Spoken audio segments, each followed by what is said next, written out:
Lionel, bonjour. Bonjour les GG. Lionel, président de la coordination rurale du Gers, hein, Lionel. Tout à fait. C'est ça.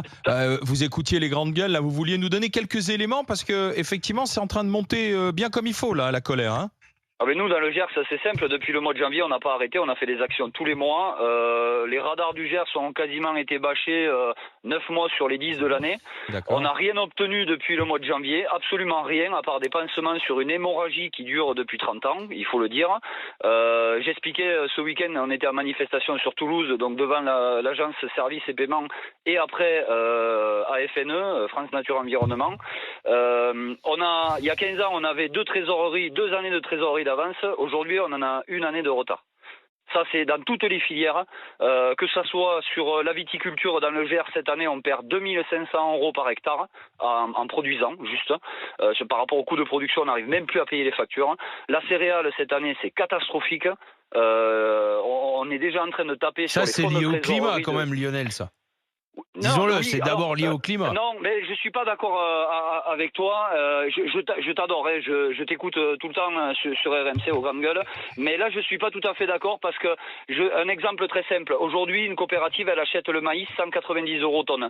Elle le revend à l'éleveur de la même coopérative 295.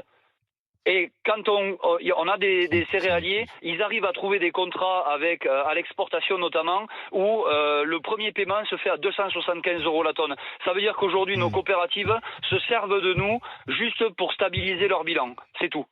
Oui, mais elle ne travaille plus pour les agriculteurs, elle travaille uniquement Lionel, pour la question est de savoir, est-ce que vous avez la capacité de vous remobiliser comme l'hiver dernier, c'est-à-dire pas seulement à l'échelle du département du Gers, mais partout, parce que et pas seulement la coordination, mais tout le monde. Voilà, pas seulement la coordination rurale, mais c'est-à-dire que parce que c'est quand même des sacrifices, c'est-à-dire que quand vous êtes sur des autoroutes ou des ronds-points, vous n'êtes pas en train de travailler dans vos exploitations, il faut se payer. Donc, est-ce que c'est possible ça? Est-ce que vous le sentez? Je vais vous dire, dimanche, on a passé un appel vendredi matin. Dimanche, on était plus de 100 agriculteurs à Toulouse.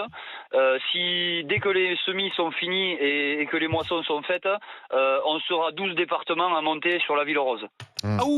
C'est pour quand ça? Voilà. Dès que les moissons et les semis sont terminés. Voilà, c'est-à-dire que si le gouvernement, d'ici... Allez, on va dire 30 jours. Si le gouvernement, dans 30 jours, n'a pas répondu aux revendications qu'on avait déposées au mois de janvier, c'est-à-dire du revenu pour les agriculteurs, c'est la seule chose qu'on demande aujourd'hui, c'est du revenu pour les agriculteurs, on ira paralyser et affamer la Ville Rose, la capitale de la région Occitanie. Aujourd'hui, on a passé un été, on avait un tribunal administratif qui nous a réduit les quotas d'irrigation en pleine saison d'irrigation. Est-ce que vous trouvez ça normal?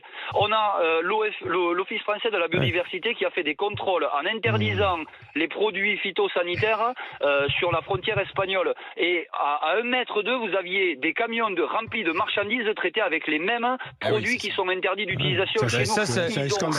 Ça, c'est tout simplement les revendications du mois de janvier, ça. Hein. Oui, mais est-ce qu'ils ne sont pas entendus, en fait? On n'a pas avancé de mètre. Ah non, mais ça, je suis d'accord avec Lionel, moi, je suis un citadin, donc je suis loin de ces problèmes, mais même en étant loin, j'ai vraiment le sentiment... Et vous allez me dire si je me trompe, l'Europe souhaite imposer la loi des marchés dans le mondialisme, et que l'agriculture française, pour eux, est un épiphénomène dont ils peuvent se passer, quoi. Mais l'agriculture française aujourd'hui, on a décidé de la décapiter, c'est tout. C'est ça, c'est le sentiment que ça donne vu de l'extérieur.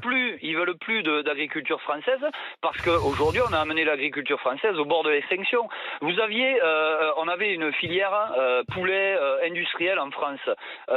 Les bobos écolos et compagnie, les amis de la nature et tout, nous ont dit oui, mais vous comprenez, on veut plus de cette production-là, donc maintenant on va faire du label. Résultat des courses aujourd'hui, 2 poulets sur 3 sont importés sur le sol français pour faire des nuggets. C'est du poulet industriel qu'on retrouve dans toutes les cantines scolaires. Non, mais c'est ça, en fait, Lionel. Le débat, il faut le poser comme ça. C'est de dire aujourd'hui, chaque fois qu'il y a un paysan français qui disparaît, on perd de notre souveraineté alimentaire à l'échelle de la France, mais à l'échelle de l'Europe aussi. Si on regarde la production de lait et de viande à l'échelle de l'Europe, moi, je dis, l'Europe sera dépendante d'autres continents demain pour bouffer. Oui, mais le problème, c'est que j'ai l'impression qu'on est en train de faire vivre à l'agriculture française ce qu'on a fait vivre à l'industrie française. Exactement pareil.